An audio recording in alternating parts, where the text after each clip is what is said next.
Ashby, and I'm teaching and leadership here in the School of Education, and my work mostly focuses on ways we think about how kids get constructed as smart. So a lot of my work has been on how we think about creating opportunities for kids to be included in school and society, and that's taken lots of forms. Lately I've spent most of my time doing work in two big areas: inclusive school reform, so helping schools learn how to include kids with significant disabilities, including in particular kids with autism and kids who don't speak, but also just helping them learn how to co-teach and differentiate. And then the other big part of what I spend my time doing is working on autism and communication, so working with folks who don't have reliable verbal speech and helping develop means for them to be able to communicate, to engage in community life, to participate in school.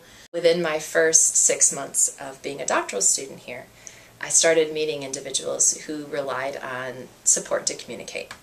These were folks who didn't have really reliable verbal speech, and I often looked at their inclusion in school as being the most tenuous. So I came at my work on communication from the perspective of inclusive education. How do I think about helping teachers and helping parents and school personnel meaningfully provide access to what goes on in classrooms for folks who have seemingly complex communication systems.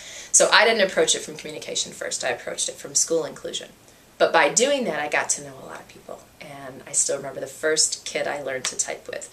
And I always remember this young man because I did it badly.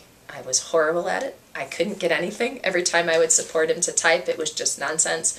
And finally I said to him and his mother, "I'm doing this terribly. Can you please help me?" And his response was, "You need to relax. This isn't about you."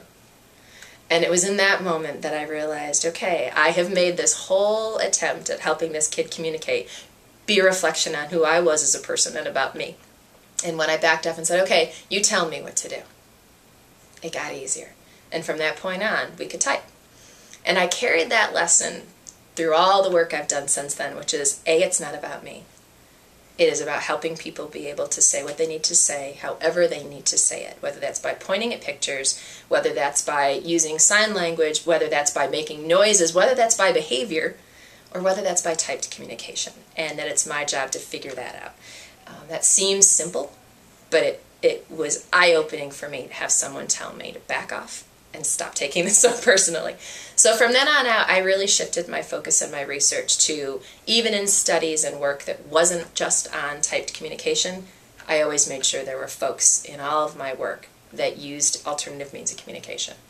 So, which led to this focus on how do we take this work on inclusion, this work on understanding folks with disability and communication, and put it all together. And the natural place that that led me is to start doing a lot more and more work with what was then the Facilitated Communication Institute. You know, we're in the process of changing our focus and broadening our focus to be on inclusion and communication, which really reflects, I think, the coming together of, for me, the things that really matter in my work. But that focus on listening to people who utilize different ways of communicating hasn't wavered. It's just the manner in which I go about it that's changed to some degree. So my new role that I've been in about for the past year is as research director for the Institute on Communication and Inclusion. I'm responsible for working on securing funding for the research, helping to bring grad students into our work, collaborating with folks at other universities to make sure that SU is not the only place that this work is happening, and to intimately connect research and practice. We want to make sure that we don't see the work on helping folks learn how to type being separate from the work on researching about how folks learn how to communicate. So I really try to make sure that we are connecting research and practice in a way that's really meaningful to people.